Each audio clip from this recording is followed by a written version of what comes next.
Hello and welcome to bouncing knowledge CSS3 के video tutorial series में आपका स्वागत है। आज के इस वीडियो ट्यूटोरियल में हम मॉड्यूल 2 में सेलेक्टर्स पर डिस्कशन कर रहे हैं और प्रीवियस वीडियो सेशन में हम इंट्रोडक्शन टू CSS सेलेक्टर और एलिमेंट सेलेक्टर के बारे में डिस्कशन कर चुके हैं। आई होप कि आपको ये दोनों कंसेप्ट अच्छी तरह से क्लियर हो गए होंगे। आज के सेशन में हम क्लास सेलेक्टर पर फोकस करेंगे। तो इस सेशन को शुरू करने से पहले हम रीकैप करेंगे अपने प्रीवियस वीडियो सेशन का, जिसमें हमने एलिमेंट सेलेक्टर के डिस्कशन में प्रैक्टिकली देखा कि किस तरह से हम CSS3 में एलिमेंट सेलेक्टर का यूज़ कर सकते हैं और उसकी CSS में क्या पावर है, किस तरह से हम उसको इम्प्लीमेंट कर सकते हैं। तो अगर आप इस चैनल पर नए हैं तो प्लीज़ इस चैनल को सब्सक्राइब कर लीजिए। आपको ऐसे ही और इंटरेस्टिंग वीडियोस इस चैनल पर मिलते रहेंगे। तो चलिए शुरू करते हैं आज का टॉपिक, जो है क्लास सेलेक्टर। तो जैसा कि हमने प्रीवियस वीडियो सेशन में भी डिस्कस किया कि एलिमेंट सेलेक्टर जो है वो क्या करता है, सिर्फ HTML टैग्स यानी कि एलिमेंट्स को ही टारगेट करता है। एक पेज पर जितने भी एलिमेंट्स हैं हम उनके लिए स्टाइल्स लिख सकते हैं, और अगर हम चाहते हैं कि और ज़्यादा स्पेसिफिक होके हम इस फॉर्मेटिंग को बेटर बनाएं, तो उसके लिए हमारा नेक्स्ट स्टेप जो है वो है क्लास सेलेक्टर। तो अगर हम सिंपली एलिमेंट्स को टारगेट करने की बजाय किसी स्पेसिफिक नेम से उन एलिमेंट्स को टारगेट करें जिस पे हमें पर्टिकुलर फॉर्मेटिंग करनी है। फॉर एग्ज़ाम्पल कि अगर आप 2 पैराग्राफ पे अलग अलग फॉर्मेटिंग करना चाहते हो तो ये एलिमेंट सेलेक्टर से पॉसिबल नहीं हो पाएगा। उसके लिए हमें क्लास सेलेक्टर का यूज़ करना होगा। तो इसके लिए हम प्रैक्टिकली इसको देखेंगे और अच्छी तरह से समझेंगे कि ये कैसे पॉसिबल होगा। तो अगर हम अपने टारगेट्स को नैरो करें तो आपको क्या मिलता है, अपॉर्चुनिटी मिलती है कि आप अलग अलग एलिमेंट्स पे टारगेट कर सकते हैं। एलिमेंट में जैसे कि हम बोल्ड पे या इटैलिक टैग्स पे एक जैसी फॉर्मेटिंग लगाना चाहते हैं तो वो पॉसिबल है अगर हम इस क्लास सेलेक्टर को यूज़ करें। एक ही टाइम पे ये काम किया जा सकता है, जो कि एलिमेंट सेलेक्टर के लिए हमें दोनों के लिए अलग अलग कोड लिखने पड़ेंगे और फिर उसके इम्प्लीमेंटेशन से हमें सेम रिजल्ट्स मिलेंगे। तो उस रिपीटिशन को भी कम किया जा सकता है क्लास सेलेक्टर की हेल्प से। तो अगर हम नेम जो कि क्लास सेलेक्टर के लिए देते हैं वो इसके अंदर बहुत इम्पॉर्टेंट रोल प्ले करता है। तो इसमें ध्यान रखिएगा कि जो भी हम क्लास सेलेक्टर का नाम देंगे वो हमेशा डॉट सिंबल से शुरू होगा, और आगे जो नाम है वो नेमिंग कन्वेंशन हम ऑलरेडी प्रीवियस वीडियो सेशन में डिस्कस कर चुके हैं। उन नेमिंग कन्वेंशंस के अकॉर्डिंग ही हमें अपने क्लास सेलेक्टर का नेम स्पेसिफाई करना चाहिए। तो इसका वर्किंग जो है क्लास सेलेक्टर का, तो क्लास सेलेक्टर जो है एक एलिमेंट सेलेक्टर की तरह ही दिखता है, बस फ़र्क सिर्फ इतना है कि हम उसको एक नाम से स्पेसिफाई कर देते हैं, उसको एक नाम देते हैं उसकी पहचान के लिए, और उसके प्रीफिक्स में डॉट लगा होता है, जैसे कि मैं ऑलरेडी बता चुका हूँ। जैसे डॉट रेड एक क्लास सेलेक्टर है, डॉट माई एलिमेंट्स ये भी एक क्लास सेलेक्टर है जिसमें हमने कैमल केस का यूज़ किया है जावास्क्रिप्ट के को फॉलो करते हुए। ऐसे ही डॉट नेविगेशन भी एक क्लास सेलेक्टर का एग्जाम्पल है। तो सिर्फ एलिमेंट्स नहीं, हम मल्टीपल अलग अलग एलिमेंट्स पे भी इसको टारगेट कर सकते हैं और उसकी हेल्प से हम अलग अलग तरह की एक्टिविटीज़ को इस पे परफॉर्म कर सकते हैं। तो ये देखेंगे कैसे करते हैं प्रैक्टिकली एग्जाम्पल नंबर 1 में।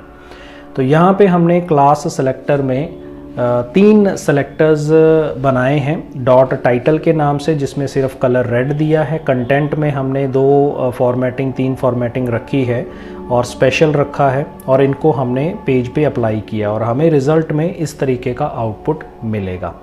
तो चलिए इस एग्जांपल को प्रैक्टिकली इम्प्लीमेंट करते हैं अपने नोटपैड में। यहाँ पे हमारे पास क्लास सेलेक्टर है और यहाँ पे मैं सिंपली क्या करता हूँ, स्टाइल को यूज़ कर लेता हूँ, और इस स्टाइल के अंदर मैं सबसे पहले डॉट टाइटल के नाम से एक मैंने क्लास सेलेक्टर बनाया और इसके अंदर मैंने कलर जो है वो रेड स्पेसिफाई कर दिया। ये मेरा पहला सेलेक्टर क्रिएट हो गया। ऐसे ही डॉट कंटेंट के नाम से मैंने दूसरा सेलेक्टर बनाया और इसमें मैंने सिंपली क्या किया, इसमें मैं कुछ प्रॉपर्टीज़ दे रहा हूँ। सबसे पहले तो कलर मैंने इसमें ब्लू रखा और फिर उसके बाद सेकंड नंबर पे फ़ॉन्ट स्टाइल मैं यहाँ पे यूज़ कर रहा हूँ। फ़ॉन्ट स्टाइल मैंने इसमें इम्प्लीमेंट किया इटैलिक इसमें यूज़ किया और फिर उसके बाद ये मेरा पहला कंटेंट हो गया। और इसमें मैं फ़ॉन्ट जो वेट है वो भी इसमें रखना चाहता हूँ, तो यहाँ पे मैंने फ़ॉन्ट वेट इसको मैंने बोल्ड रख दिया, बोल्ड इसमें स्पेसिफाई कर दिया। तो ये हमारी दूसरी क्लास सेलेक्टर बन गया। और उसके बाद तीसरा मैं बना रहा हूँ डॉट स्पेशल और इसमें हमने सिंपली क्या किया है, सबसे पहले तो कलर रखा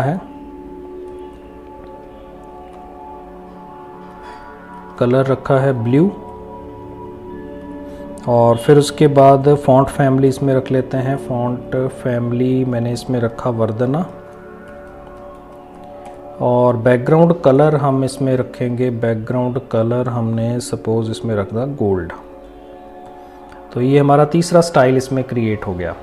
अब हमें इसको इम्प्लीमेंट करना है तो हम बॉडी सेक्शन में आते हैं। बॉडी में हमने H1 में सिंपली क्या किया, इसके अंदर क्लास को यूज़ करेंगे और इसमें हम जो क्लास अप्लाई करना चाहते हैं, तो मैंने यहाँ पे टाइटल को यूज़ करना है तो मैंने टाइटल दे दिया और इसके अंदर दे दिया बाउंसिंग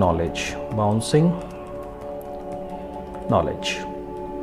ऐसे ही दूसरे नंबर पे मैं क्या कर रहा हूँ P और इसमें मैंने यूज़ किया P class equals to content. इस पे मैं कंटेंट अप्लाई करना चाहता हूँ। इसमें लिख दिया मैंने a made simple video tutorials in Hindi for HTML5 and CSS3। तो ये हमने इस पे अप्लाई कर दिया। और फिर उसके बाद तीसरे नंबर पे, अब यहाँ पे देखिएगा जो मैं बात कह रहा था कि यहाँ हम सेम पैराग्राफ पे अगर एलिमेंट यूज़ करते तो एक ही फॉर्मेटिंग अप्लाई होती, लेकिन यहाँ पे हम अलग यूज़ कर रहे हैं। तो मैंने class equals to special use किया इसके ऊपर और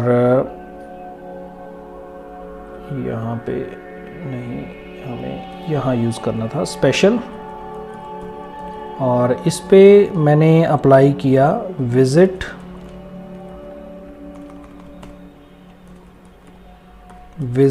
us at www.bouncingknowledge.com।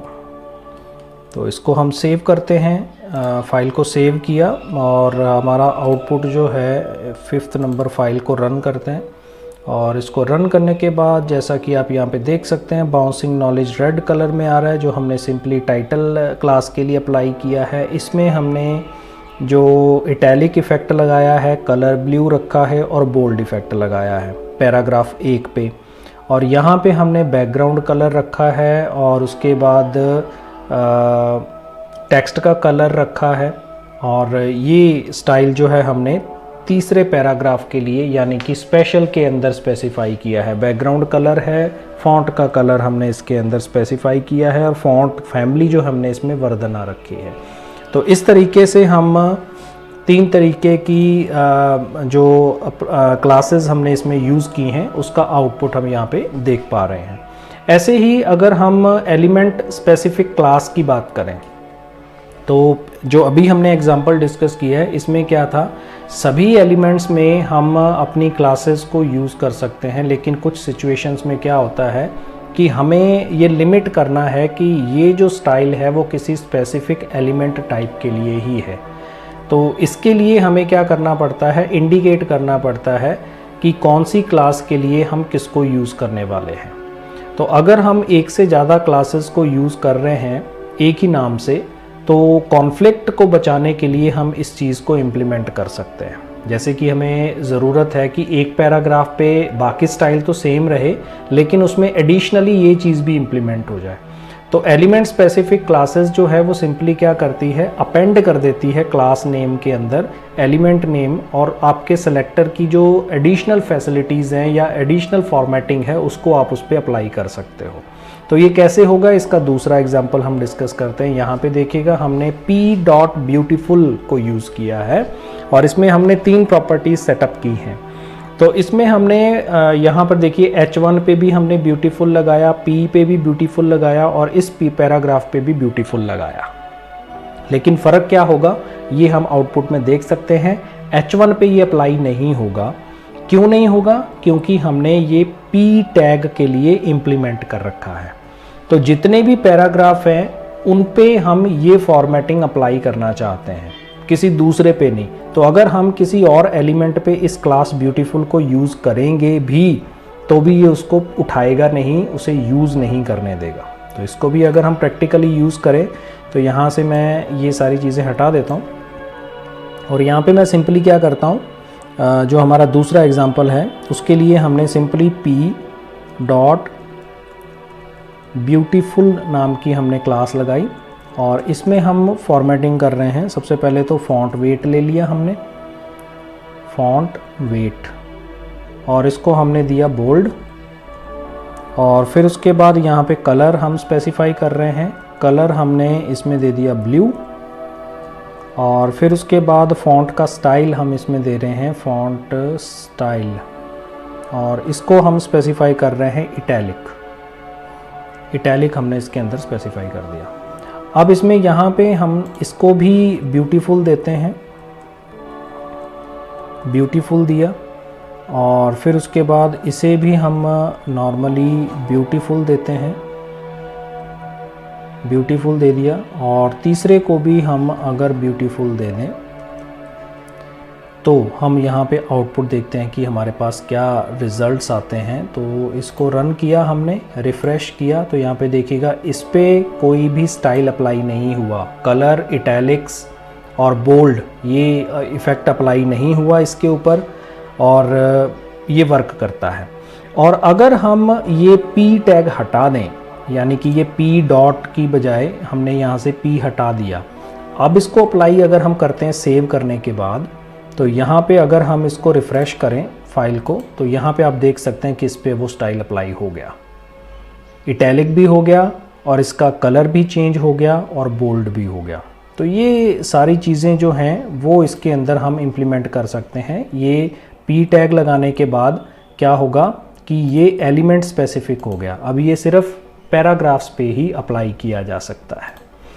इसके बाद नेक्स्ट जो हम एग्जाम्पल की बात करते हैं वो है मल्टीपल क्लासेस। तो मल्टीपल क्लासेस का मतलब क्या होता है कि क्लासेस जो है, क्लास जो हम यूज़ करते हैं, ये यूनिक प्रॉपर्टी नहीं है HTML टैग के लिए, ये यूनिक नहीं है। आप इसको एक से ज़्यादा क्लासेस के लिए इम्प्लीमेंट कर सकते हैं। तो इसके लिए सबसे इम्पॉर्टेंट चीज़ क्या होती है कि हम बहुत सारे सेलेक्टर्स पे सेम टैग को जैसा चाहें वैसा यूज़ करने के लिए हम फ्री हैं। जैसा यूज़ करना चाहें हम यूज़ कर सकते हैं, उसके लिए जो रूल्स हैं उसके अकॉर्डिंग वो काम करेगा। तो इसका मतलब ये है कि अलग अलग सेलेक्टर्स लिखने की बजाय, अलग अलग रूल्स लिखने की बजाय, कुछ एलिमेंट्स को टारगेट करने की बजाय क्या हो सकता है कि आप कुछ लेस स्पेसिफिक सेलेक्टर्स को यूज़ कर सकते हो। तो उसमें हम उनको कंबाइन कर सकते हैं, ये ज़्यादा बेटर रहेगा।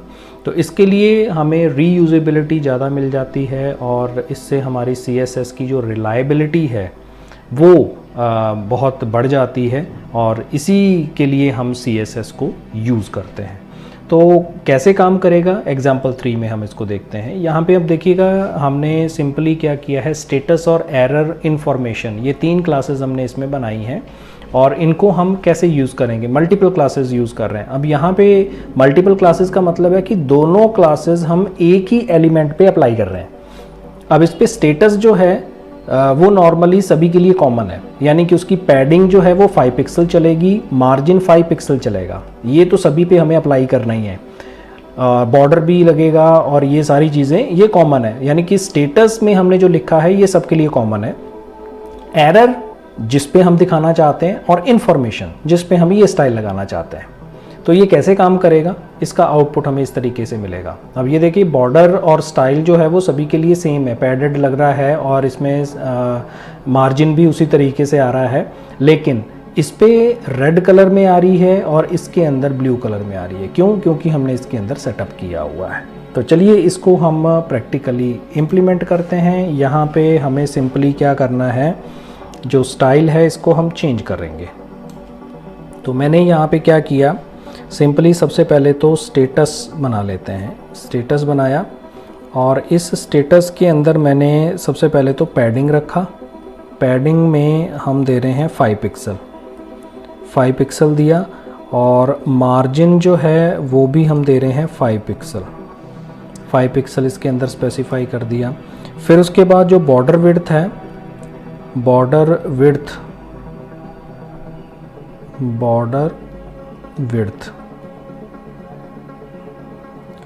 विड्थ हम यहाँ पे स्पेसिफाई करेंगे सपोज़ 2 पिक्सल की। मैं थोड़ा सा चेंज कर रहा हूँ, 2 पिक्सल्स की। और बॉर्डर का स्टाइल जो है, बॉर्डर स्टाइल हम यहाँ पे क्या कर रहे हैं, सॉलिड रख रहे हैं। ये पहला स्टाइल हमने इसके अंदर इम्प्लीमेंट कर दिया। फिर उसके बाद नेक्स्ट पे बात आती है, अब इसमें एरर ले रहे हैं हम, ERROR। और इस पे हमने सिंपली क्या किया, कलर तो हमने दे दिया रेड और फिर उसके बाद जो बॉर्डर कलर है वो मैरून दे देते हैं। बॉर्डर कलर जो है वो हमने मैरून दे दिया। ऐसे ही हम दूसरा देते हैं .info, मैं इसको शॉर्ट में ले रहा हूँ।